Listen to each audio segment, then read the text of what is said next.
පොඩි එක හවස පාට පෙට්ටියක් ගේන්න කියලා කීවා මහත්තයෝ. මගේ පුතාට මම පණ ඇරලා ආදරේ. මගේ දරුවෝ උස්මහත් කරන්නේ මං විඳින දුක දන්නේ අහසේ ඉන්න දෙවියෝ.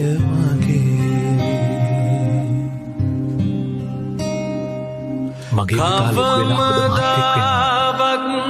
මගේ බර උඹේ කරේ තිබ්බේ නෑ පුතේ. හුඟක් බරනං බිමින් තියපන් රිදෙනවා ඇතියත් නුබේ.